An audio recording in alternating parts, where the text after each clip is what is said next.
before we get to to answering whatever questions you guys have today, I really wanted to do it a little bit different today. I wanted to, as usual, start off by answering something that I've got from online, but I wanted to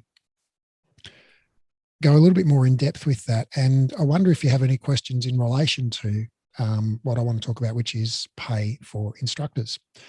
And I want to talk about this because the reason is I've got a whole bunch of questions about it. Both from instructors and from people who are thinking about employing instructors. And the instructors have all asked some version of how much should I ask for, / I've been offered this much. Is that a reasonable amount? And the studio owners all ask some version of the instructor asked for this much. That seems like a lot to me. Should I pay that much? Or, / how much should I pay this person, what's fair, what's reasonable. So, I wanted to give my views on this and hopefully spark a discussion, because I'd like to hear your views. I know just about all of you are instructors, and many of you also are either studio owners or, have worked as a manager in a studio. You basically have experience, on both sides of this conversation. And what I'm going to share is, it's not science. It's just my personal opinion. So I'm eager to hear if you've got a different opinion, and very open to learning something. So anyway, here are my thoughts. And my thoughts, I think, are quite different to a lot of people's in this area. I basically think almost everyone in the industry thinks about this wrong. Including studio owners and instructors. So in life, like not just in the Pilates world, but just if you get a job, doing a thing for somebody, you basically get paid for risk. And if you're a business owner, if you own a Pilates studio, you get paid for, you invest your money and your time and you put up the mortgage on your house to open this studio, and the reward you get, in an ideal world, is commensurate with the risk that you take in order to get that reward. And likewise in most businesses, if the business is run effectively, the business owner generally makes more profit than individual employees make, because the business owners put up their house and all that as security, whereas the employees, if the business goes bankrupt, the employees don't, they lose a job, but they don't lose their life savings. So, in my view, risk, is really a big factor in what we get paid. And conversely, like if you're a business owner and you employ somebody, well, we'll just say I come to your studio and I'm an instructor and you want to employ me as instructor. Well, if I can convince you, like if I say to you, look, if I can guarantee you that I will fill, 10 classes a week, right? Week in, week out. Well, that takes risk away from you as a business owner, right? So you're no longer thinking, oh crap, what if I can't fill those classes? I've still got to pay my rent and all of this other stuff. Well, if I can guarantee you, bums on seats in every single class, well, that takes risk away from you as a business owner. And that, in that scenario, I believe that's what makes you more willing to pay me the money, because I can take the risk off you. So I think that's a really big element of what people get paid for is either taking a risk or taking a risk away from the other person. So I think that that's some in the Pilates world. We often, almost all of the questions I get about pay are like, what's fair, right? What's a fair rate? And I just think like, well, who cares what's fair? Like, what's fair got to do with it? Is as a Pilates instructor, like, why do you care what's fair? I mean, we're not running a charity, like you should be paid what you're worth, not what's fair. And maybe that's a fine distinction, but what you're worth can be measured, I believe, by the value that you bring to that studio, to that business, right? And we can measure it and we can actually do some math and figure out, okay, what is the dollar value that you are worth to that business owner? And we can do that really simply. Like, okay, well, if you're going to be teaching a class and there are 4 reformers in the room, right? And so you've got a maximum of 4 participants and you're charging $25 per participant. Well, if you fill that class, you make generating $100 revenue, right? And out of that $100 revenue, as a studio owner, well, you've got to pay rent and you've got to pay depreciation on the equipment, and you've got to pay marketing costs and all of these other things, and you've got to have some profit left over.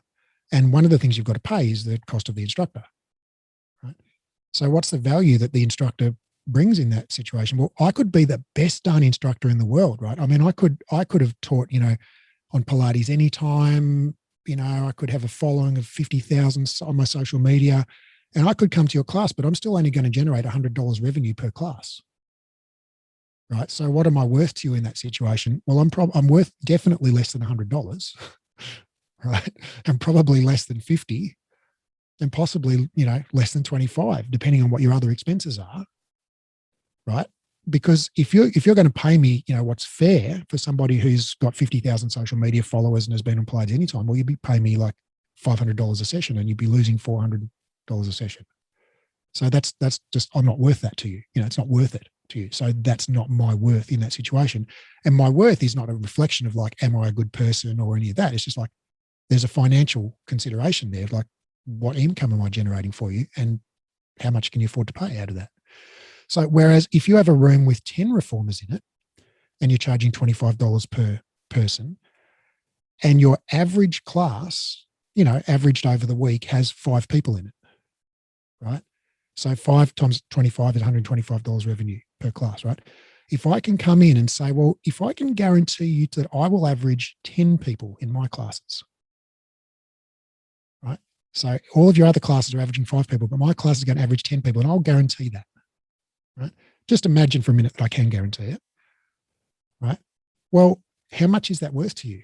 Well, if I'm teaching 10 classes a week and I'm generating an extra $125 per class, that's $1,250 per week additional value that I'm adding to your business, right? So I would expect as an instructor that I should capture some of that. I should be paid a bit extra than what the regular instructor paid, because if I'm generating double as much revenue for you, I should capture some, I'm actually more valuable. My worth is higher. And, you could do a calculation. It would have to be based on, okay, what are your marketing costs? What's your rent? What's the depreciation on the equipment? All of that stuff.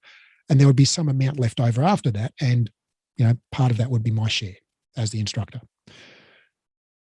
So I think, there are 2 things. One is, one is the risk.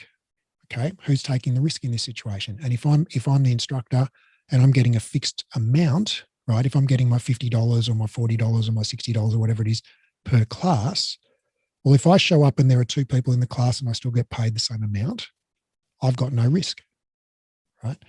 Whereas if you're the studio owner and if there are only 2 people in the class and you still pay the same amount for the instructors, well, you're taking all the risk, aren't you, as a studio owner, right? So in that situation, the studio owner is taking all the risk. So the studio owner should get more reward, right? So if I say, I can guarantee, I'll give you $40 every class. I don't care how many people are in the class. No people in the class, 100 people in the class, you get $40, right? By the way, we've only got 8 reformers, so there's not going to be 100 people in the class. Or if I say to you, hey, we've got 8 reformers. If you get 4 or fewer people, you only get $10. Right? But for every person above 4, you get an extra $15.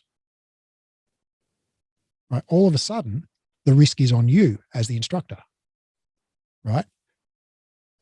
If you've got a high risk, a high reward. If you fill the class, you make, I can't do the math, but let's say it's like $80 or $90, right?